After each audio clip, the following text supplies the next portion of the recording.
أعوذ بالله من الشيطان الرجيم بسم الله الرحمن الرحيم وما أرسلنا من قبلك إلا رجالا نوحي إليهم فاسألوا أهل الذكر إن كنتم لا تعلمون سبحان اللہ سبحان اللہ پڑھیں اس کا جب بھی آپ قرآن پاک کا کریں، کیونکہ یہی لوگ اکثر گورے استعمال کرتے ہیں ہمارے خلاف، جو ہے کہ ایک چیز اٹھا لیتے ہیں اس کے کانٹیکسٹ کے بغیر اٹھا لیتے ہیں.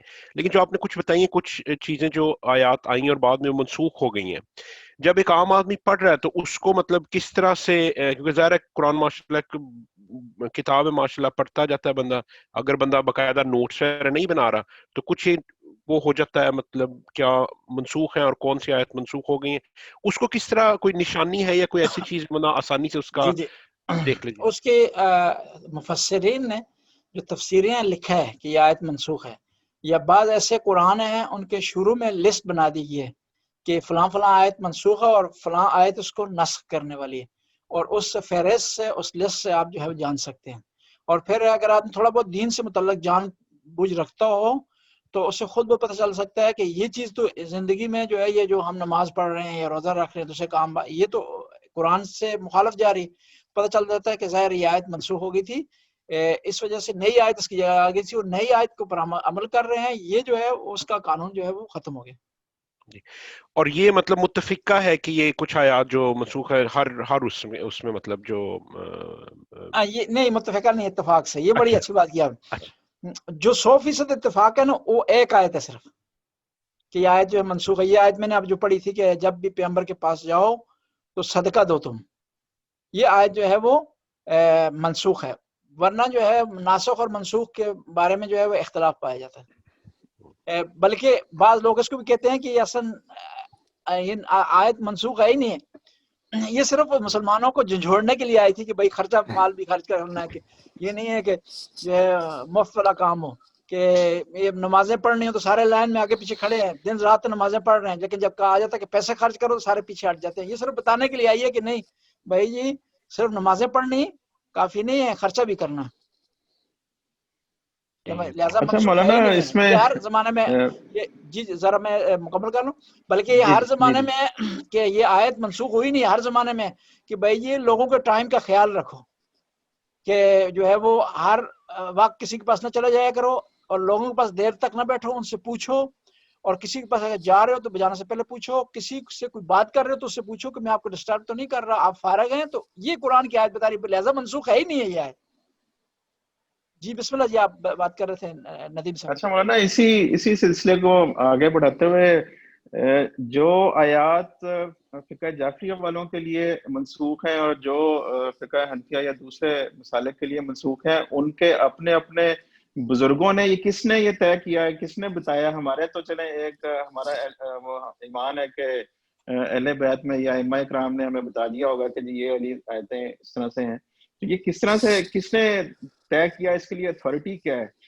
اس کے لیے جو اور ہے وہ آن اے لائٹر نوٹ یہ جو آپ نے بتایا کہ ایک ہی آیت ہے جس کے اوپر اتفاق ہے، تو وہ اپیرنٹلی چونکہ سب کا ایک مالی فائدہ تھا اس میں، اس لیے سب نے مل کے میرا خیال ہے اس کو مان لیا کہ یہ اس کو منسوخ ہی رہنا چاہیے. ایسی بات تو نہیں ہے کوئی؟ جی اصل میں جو آیات ناسخ ہے یا منسوخ ہیں، جن کے بارے میں رائے دی جاتی ہے کہ آیات ناسخ ہو، وہ اکثر جو ہے احکام کے بارے میں ہیں یا تاریخی واقعات ہیں، یہ ایک اخلاقی مسائل ہیں. جو آیات عقائد سے متعلق ہے ان میں سے نہ کوئی ناسخ ہے نہ منسوخ کہ شیعہ سنی میں کوئی اختلاف ہو. یہ انڈیویجلی ہر مفسر کی اپنی رائے ہے. ممکن ہے اس رائے میں دو شیعہ مفسر آپس میں متفق ہوں، سنیوں سے مخالفت کریں، اور ممکن ہے اس معاملے میں کچھ شیعہ اور سنی آپس میں متفق ہوں اور کچھ شیعہ اور سنی آپس میں مخالف ہوں دوسرے. کیوں؟ عقائد سے متعلق ہے نہیں کہ شیعہ سنی میں اختلاف پایا جاتا. اچھا چلیں ٹھیک ہو گیا. ایک اور بات آپ نے یہ ایک اور چیز ہمارا یہ ایک اور آپ خدمت میں نوٹ ہو سکتا ہے. مثلا یہ متے والی جو آیت ہے قرآن کی، اس میں کچھ اہل سنت کہتے ہیں کہ یہ آیت جو ہے منسوخ ہو گئی ہے، لہٰذا اس کا حکم جو ہے وہ ابھی جاری نہیں ہے. لیکن وہ دوسری کوئی آیت پیش نہیں کرتے جو اس سے منسوخ ہوئی ہے. وہ ایک حدیث لاتے ہیں کہ پیغمبر نے خیبر کے میدان میں اس کو جو ہے منع کر دیا تھا، لہٰذا اس آیت کو ایک حدیث نسخ کر رہی. اب یہ بھی سوال ہوتا ہے کہ آیا ایک حدیث آیت کو نسخ کر سکتی ہے نہیں کر سکتی، اس میں بھی ایک بحث ہے. جی جی صحیح. بسم اللہ آپ بتا رہے اچھا تھے. اب آپ بات کریں. حدیث، جی حدیث کی بات ہوئی. ہمارا تو جیسے اب ایمان ہے کہ جو بات ائمہ نے کہہ دی وہ بھی اسی طرح ہی ہے جیسے حدیث ہے، ہم تو اس کو سمجھتے ہیں. جی جی لیکن دوسرے لوگوں کے لیے شاید یہ دلیل جو آپ نے دی تھی کہ وہ انما یرید اللہ والی آیت کو آپ نے کوٹ کیا تھا اور اس کو اس بات کی دلیل کے طور پہ استعمال کیا تھا، شاید یہ دلیل دوسرے مسالک کے لوگوں کے لیے کافی نہیں ہے. تو یہ کس طرح سے مطلب ان کو یہ ثابت کیا جائے کہ جی یہ حدیث کسی بھی امام نے کہی ہو یا حضور پاک صلی اللہ علیہ وسلم نے کہی ہو، یہ ایک ہی برابر ہے؟ جی ہاں، بڑا اچھا سوال آپ نے. اسی وجہ سے تھوڑی اس میں آپ کے سوال کی وضاحت کروں پھر جواب دوں. اسی لیے اہل سنت کہتے ہیں کہ یہ آپ کی کتاب جو اصول کافی ہے یا فروع کافی ہے، من لا یاد الفقی ہے کتاب، یا تہذیب ہے یا استبصار، یہ فقہ کی کتابیں حدیث کی نہیں ہیں. کیوں کہ یہ امام جعفر صادق علیہ السلام اور دوسرے ائمہ کے اقوال ہیں ایز اے فقی، لہٰذا ان کو آپ حدیث کا نام درجہ نہ دیں. ٹھیک ہے، یہ تھوڑے آپ کے سوال کی مزید وضاحت ہوگی. جواب اس کا یہ ہے کہ اہل سنت کے ہاں سب سے دو مین کتابیں تھنٹک ہیں اور انہیں قرآن کے برابر سمجھتے ہیں، بخاری اور مسلم. پہلے تو کہتے تھے صحاح ستہ یعنی 6 کتابیں صحیح کتابیں، اب وہ کہتے ہیں نہیں صحیح ہیں، 2 صحیح کتابیں ہیں باقی صحیح نہیں ہیں. باقیوں کے نام بھی انہوں نے چینج کر دیے، ابھی صحیح ترمذی نہیں کہتے بلکہ کہتے ہیں سنن ترمذی. اب نہیں کہتے کہ صحیح داؤد سنن، بلکہ صحیح داؤد نہیں کہتے، سنن ابن داؤد کہتے ہیں. اب جواب آپ کا یہ ہے کہ سب سے مین کتابیں اہل سنت کی 2 ہیں جو حدیث کے میدان میں تھنٹک ہیں. ان میں سے دوسری کتاب جو ہے مسلم ہے. مسلم میں یہ حدیث ہے، پیغمبر نے ارشاد فرمایا ہے کہ انی تارکم فیکم الثقلین، کہ میں تمہارے درمیان 2 چیزیں چھوڑ کر جا رہا ہوں، کتاب اللہ و اطرت اہل البیت، اللہ کی کتاب کو چھوڑ کر جا رہا ہوں اور اپنی اہل بیت علیہ السلام کو چھوڑ کر جا رہا ہوں. تو پس قرآن یعنی قرآن و اہل بیت پیغمبر کے بعد اتھنٹک ہیں. اس چیز کی بنیاد پر ہم کہہ سکتے ہیں کہ جو ہے وہ ائمہ اطہار اہل بیت علیہ السلام کی ہر بات، ان کا عمل پیغمبر کے اس قول کے مطابق حدیث کا درجہ رکھتا ہے، حدیث کا مقام رکھتا ہے. بس اس بنیاد پر ہم تمام اہل بیت علیہ السلام کے اقوال کو حدیث کا درجہ دیتے ہیں.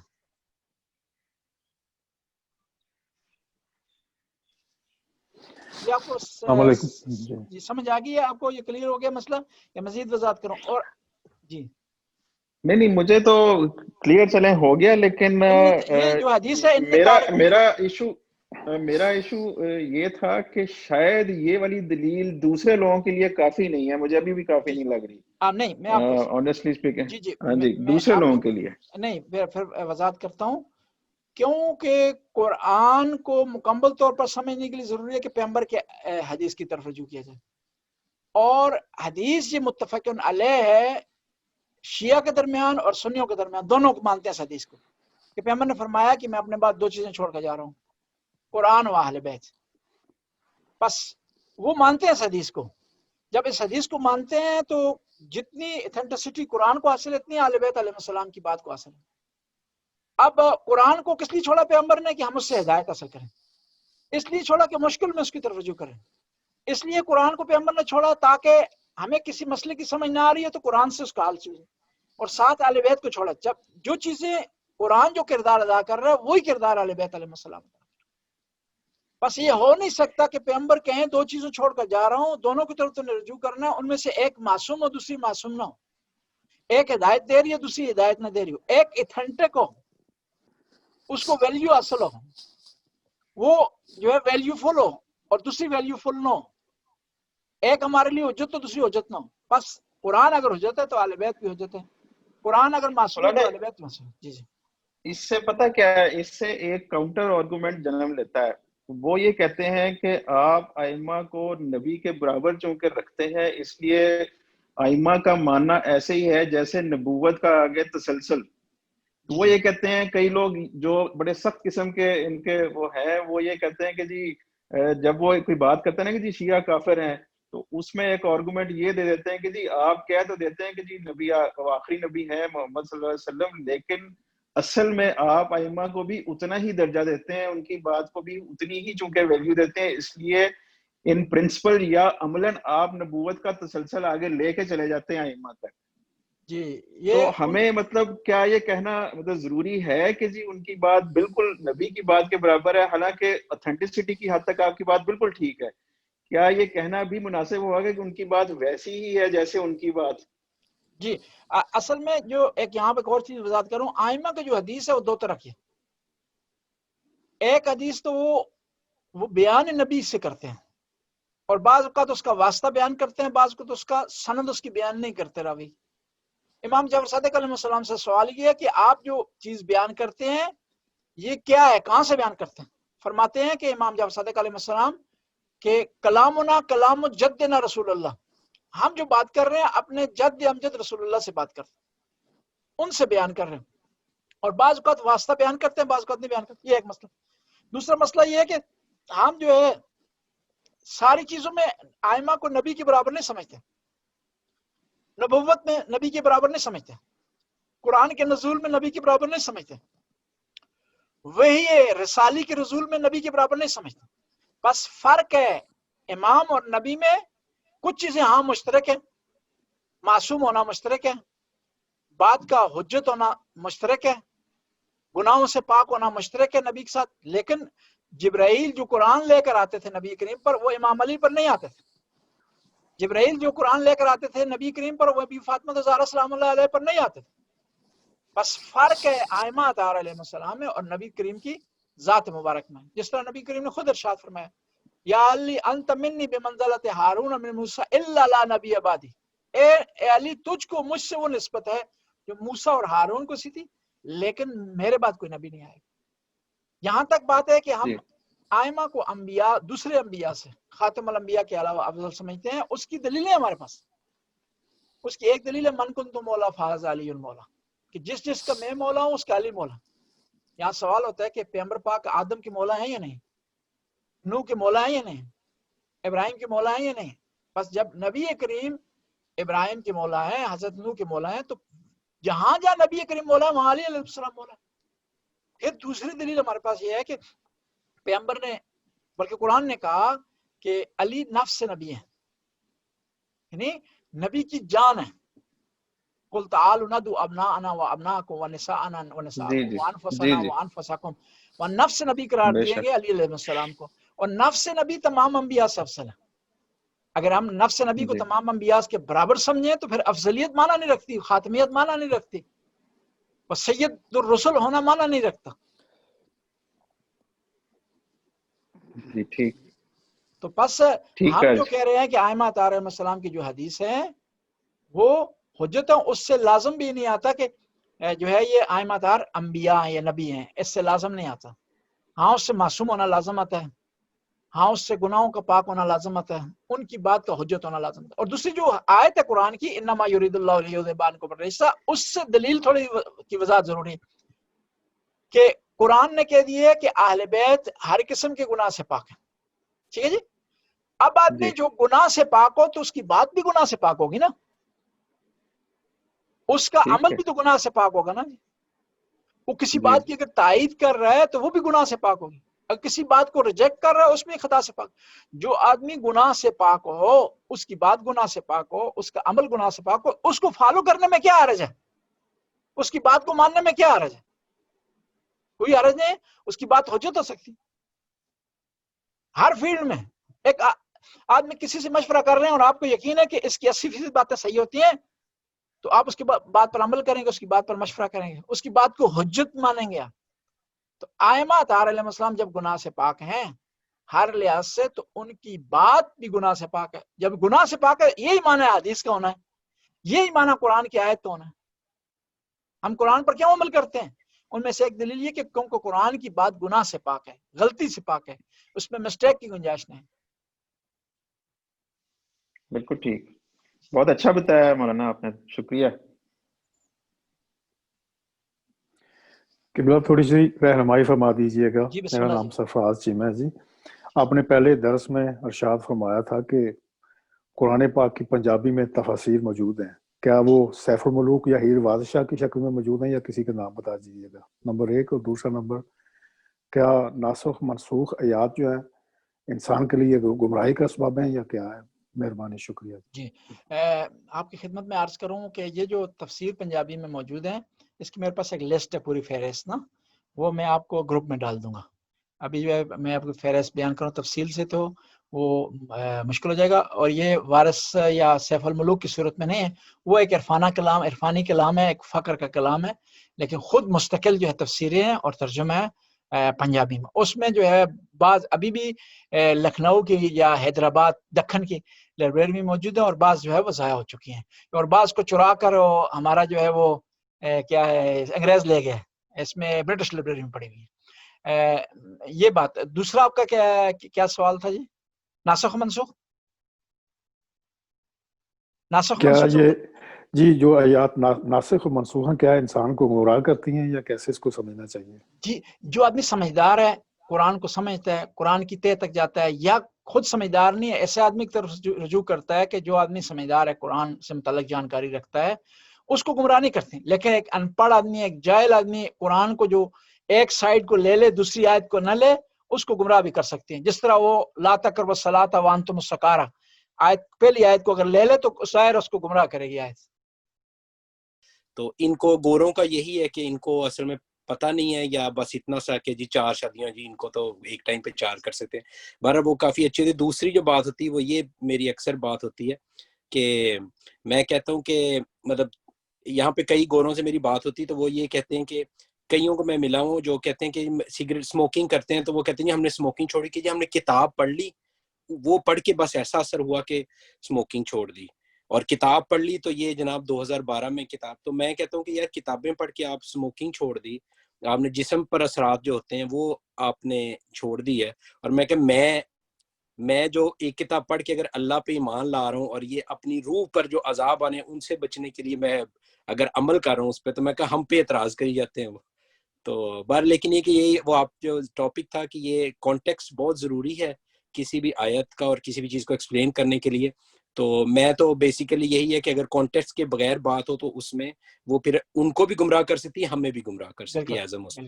بالکل ہر آدمی گمراہ ہو سکتا ہے بشرطے کہ پورا قرآن کو اس کے ریفرنس کنٹیکسٹ نہ پڑھے، دوسری آیات کو نہ دیکھے، اور قرآن کے جو سمجھنے کے جو علوم ہیں ان کو جو ہے وہ امپلائی نہ کرے۔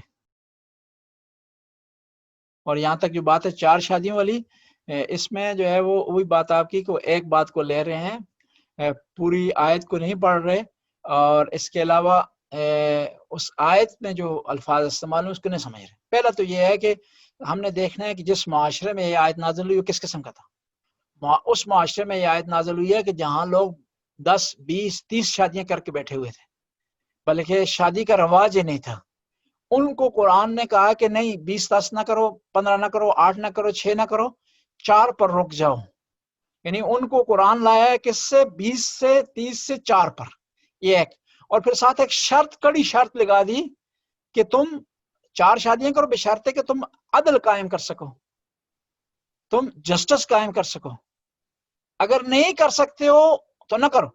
اور یہاں پر بعض مفسرین نے، اگرچہ فقہی لحاظ سے آپ نے اپنے فقہا کے در رجوع کرنا، صرف میں مفسرین کی بات بتا رہا ہوں، میری بات سے غلط معنی نہ لیجیے گا، کہ مفسرین نے حتی یہ کہا ہے کہ اسلام نے 4 شادیوں کی اجازت دی نہیں ہے۔ اسی آیت سے وہ کہتے ہیں کیوں؟ اسلام نے کہا ہے کہ تم 4 شادیاں کرو بشرطے کہ عدل قائم کر سکو، اور دلی لحاظ سے عدل ہو ہی نہیں سکتا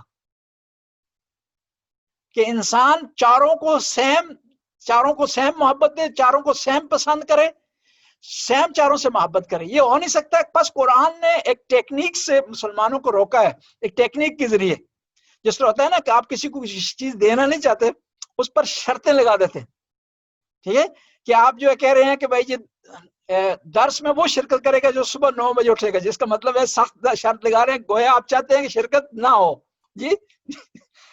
تو اسلام نے بھی کہا ایسی شرط لگا دی 4 شادیوں کے ساتھ کہ بھائی یہ شرط پوری کر نہیں سکیں گے، اور جب شرط پوری نہیں کر سکیں گے تو 4 شادیاں بھی نہیں کریں گے۔ اس طرح اسلام نے ٹیکنیک لحاظ سے جو ہے وہ ان کو روکا ہے۔ یہ بعض مفسرین نے یہ تفسیر اس کی بھی کی ہے، لیکن یہ ہے کہ قرآن جو ہے ایک عظیم کتاب ہے, ایک بابرکت کتاب ہے. اس کتاب کے ذریعے اگر انسان اس پر صحیح عمل کرے تو اس کی زندگی میں, اس کے معاشرے میں, اس کے ملک میں جو ہے وہ انقلاب آ سکتا ہے, تبدیلی آ سکتی ہے اور بہتری آ سکتی ہے. قبلہ ایک چھوٹا سا سوال اور. جی جی ندیم بھائی آپ کریں گے سوال؟ میں چونکہ اسی بات سے ہی آگے میں بڑھاؤں گا تو اس لیے میرا خیال ہے میں کر لیتا ہوں, آپ کی شاید کوئی ڈفرینٹ نہ ہو بات. مولانا کچھ علماء کا خیال ہے کہ اس کا جو کانٹیکسٹ ہے شاید وہ اس جو معاشرے میں اس وقت کے حالات تھے جس میں جنگیں ہوتی تھیں یا کوئی بیماریاں ہوتی تھیں جس میں مرد زیادہ مارے جاتے تھے یا شہید ہو جاتے تھے, اس میں جو بیوائیں اور یتیموں کا ایک کافی ساری تعداد ہو گئی تھی, ان کو اکوموڈیٹ کرنے کے لیے یہ الاؤ کیا گیا تھا کہ ان لوگوں سے, بیواؤں سے جن کے بچے بھی ہوں یا اکیلی بیواہ کوئی عورت ہے, ان کے لیے شادیوں کا جو ہے نا سلسلہ یہ کچھ رکھا گیا تھا. ایسے نہیں تھا کہ جی اپنے شوق پورے کرنے کے لیے 4 شادیوں کا کہہ دیا گیا. جی یہ بھی اچھا اس پوائنٹ کے دیا بارے ہے. میں کچھ فرمائیں. جی یہ پوائنٹ بھی اچھا دیا اس نے کہ اس زمانے کے حالات میں سے ایک حالت یہ بھی تھی کہ بہت سے لوگ شہید ہو گئے تھے بہت سی جنگوں میں, اور بہت سے بچے یتیم ہو چکے تھے, اور بہت سی خواتین بیوہ ہو چکی تھیں. اب ظاہر ہے کہ اس معاشرے میں مرد کا کام کردار ہوتا تھا, خواتین کو جو ہے وہ اس اچھی نگاہ سے اتنی ویلیو نہیں دیتی, یہ خواتین کام نہیں کر سکتی تھیں, آمدنی ان کا ذریعہ نہیں ہوتا تھا. تو ایک مرد جو ہے وہ تاکہ ایک سرپرستی کر سکے, ظاہر ہے بغیر سرپرستی کے, بغیر شادی کے رابطہ رکھنا بھی گناہ ہے, جائز نہیں ہے, انسان کو گناہ کی طرف لے جاتا ہے. تو اسلام نے ایک راستہ معین کیا کہ اس راستے کے ذریعے معاشرے کی ان مشکلات کو جو ہے وہ حل کیا جائے. وہ جو انصاف والی بات ہے وہ یعنی کہ فزیکلی انصاف اس طرح سے ایک طرح سے قائم کیا جا سکتا ہے کہ جس کے ساتھ بھی شادی کی جائے, جس کے بھی یہ 3 بچوں کو آپ سپورٹ کر رہے ہیں, ان کو کم از کم فائنینشلی یا ایموشنلی یا جس طرح سے بھی ہے جتنا بھی برابری کا سلوک ہو وہ کیا جا سکے. جی ظاہری طور پر ہے, لیکن بعض مفسرین نے جن کا یہ کلیم ہے کہ اسلام میں 4 شادیوں کی اجازت نہیں ہے, ان مفسرین نے یہ کہا ہے کہ یہاں آیت میں مراد دلی اور ذہنی عدل ہے. تو ذہنی دلی عدل ہو نہیں سکتا دل کے لحاظ سے, لہذا اسلام نے منع کر دیا گویا 4 شادیاں کرنے سے, امپاسبل ہے. السلام علیکم مولانا صاحب. میں بھی تھوڑا مولانا صاحب یہ جو آیت آپ نے ابھی بتائی ہے 4 شادیوں کی, یہ میں نے بھی اس طرح ہی جیسے قرآن میں پڑھتے ہوئے کبھی کبھی نیچے ترجمہ تھوڑا سا دیکھ لیتے ہیں, اس طرح ہی دیکھی ہے.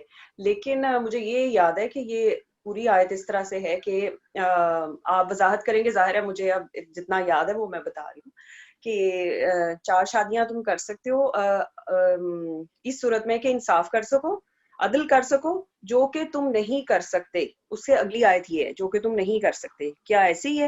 اور اگر ایسے ہیں تو پھر تو وہ مطلب ساتھ میں وہی بات کہ اللہ نے خود ہی کہہ دیا کہ تم چونکہ نہیں کر سکتے تو اس پہ ممکن ہی نہیں ہے. پھر یہ آپ کیا کہیں گے اس کے لیے؟ جی یہ بعض مفسرین نے یہ آپ جو بات کی ہے اسی کی تفسیر کی ہے جو ہے وہ, لیکن اکثر مفسرین اس سے مراد جو ہے وہ ظاہری عدل ہے, اس سے مراد جو ہے دلی عدل نہیں ہے. اور جو قرآن نے کہا کہ تم نہیں کر سکتے ہو, یہ اس آیت سے نہیں سمجھا جاتا. بعض مفسرین کا یہ رائے ہے فَانكِحُوا مَا طَابَ لَكُم مِّنَ النِّسَاءِ مَثْنَىٰ وَثُلَاثَ وَرُبَاعَ, کہ تم جو ہے خواتین میں سے جو نیک سیرت ہیں ان میں سے 2 کے ساتھ شادی کرو, 3 کے ساتھ شادی کرو اور 4 کے ساتھ شادی کرو. حتیٰ بعض مفسرین نے یہاں سے نکالا ہے کہ 2 اور 3 5 اور پھر 4 یعنی 9 شادیاں کر سکتے واس نے کہا, جمع کیا انہوں نے جی کہ مثنا 2 صحیح, ثلاثہ 3 اور رباع 4, اس انہوں نے جمع کر دیا. 2 کے ساتھ شادی کرو, 3 کے ساتھ شادی کرو, 4 نہیں. یہاں پر قرآن دے دی جو ہے وہ قرآن میں نہیں لکھا ہوا ہے کہ مفسر کی اپنی رائے ہے کہ تم عدل نہیں کر سکتے. قرآن کی آیت اس طرح واضح ہے. جی ویسے مولانا صاحب مجھے جتنا یاد ہے, میں ویسے اب دیکھوں گی اگر مجھے وہ ملتی آئے تو, پتہ نہیں اب یہ وہی ہے یا میں نے کہیں اور. یہ سورہ نساء کی آیت نمبر 3 ہے, یہ ایک ہی آیت ہے. ایک آیت اس میں رولے میں پڑھے 2 ہو جائیں گی تو اور پھر مسئلہ بن جائے گا. ایک ہی آیت ہے جی. صحیح ہے جی, شکریہ مولانا. قبلہ میرا سوال تھوڑا سا ٹاپک بھی چینج ہوتا ہے تھوڑا سا, لیکن جنرلی جو ہے ایک تو ہوگی ترجمہ قرآن پاک کا, ایک ہوگا تفسیر جو ہے, لیکن ترجمے میں کتنا ڈفرینس ہے؟ کیونکہ ظاہر ایک عربی زبان کا آپ نے کہا, اس میں بھی ہم نے کئی دفعہ مطلب مجالس وغیرہ میں بھی سنا ہے ترجمہ ایسے نہیں کیا گیا, ایسے کیا گیا.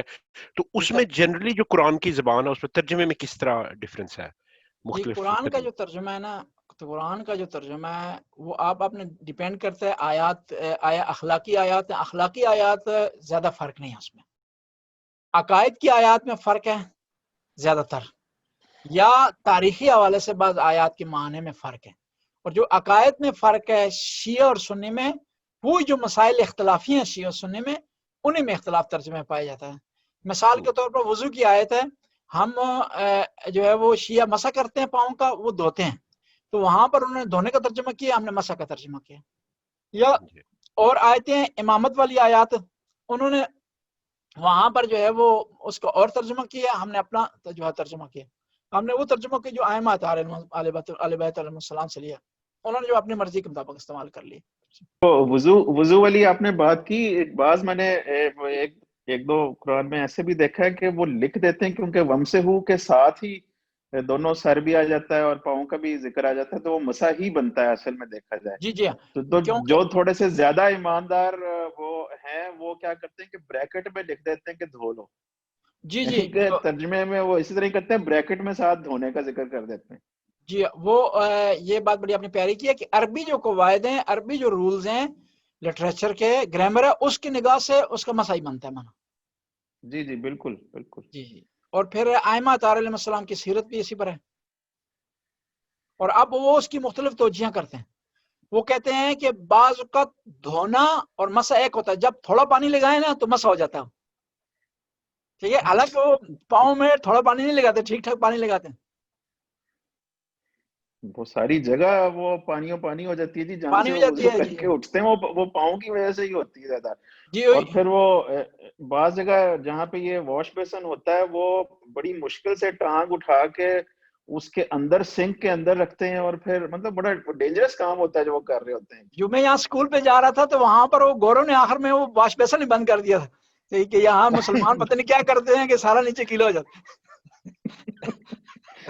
ایگزیکٹلی انہوں نے پھر وہاں ٹانگ کا نشان دیکھ لیا گورے نے نا کہ یہ ٹانگ اوپر اٹھا رہے ہیں نا، تو اس نے ٹانگ کا نشان لگایا ہوا تھا، اس پہ کانٹا لگایا ہوا تھا کہ ٹانگ اٹھانی یہاں منع ہے ویسن میں رکھنی، کہ بھائی یہ تم نماز پڑھ رہے ضروری ہے سارے گوروں کو بھی تنگ کرو؟ تم چاہیے کہ جو چیزیں کا استعمال آپ کر رہے ہیں، فرض کریں آپ نے دھونا ہی، آپ کا عقیدہ ہے، آپ کا ایک نظریہ ہے، آپ کا حکم ہے شرعی، ٹھیک ہے، لیکن یہ کہ اس کے بعد ٹیشو پیپر لیں، نیچے کو صاف کریں، بیسن کو صاف کریں تاکہ کوئی اثر اس کا نہ رہے، وہ گورا اس کو مجبور نہ ہو کہ وہ ٹانگ کا نشان ڈالے شیشے کے سامنے نیچے کہ بھائی اس کے بعد جو ٹانگ اٹھا کر پاؤں دھونے یا منع ہے۔ جی وہ صفائی جس کو نصف ایمان سمجھا جاتا ہے وہ صرف اپنے جسم تک محدود ہے، وہ اس سے ارد گرد بالکل نہیں سمجھتے، وہ اس کو جیسا مرضی کر دیں۔ اسلام میں پہلے صفائی ہے، بعد میں عبادت ہے۔ جی بالکل محمد و آل محمد، یا علیم یا علیم یا غفور یا رحیم، یا اللہ یا اللہ یا اللہ یا اللہ یا اللہ، اس قلیل سی عبادت قبول و منظور فرما،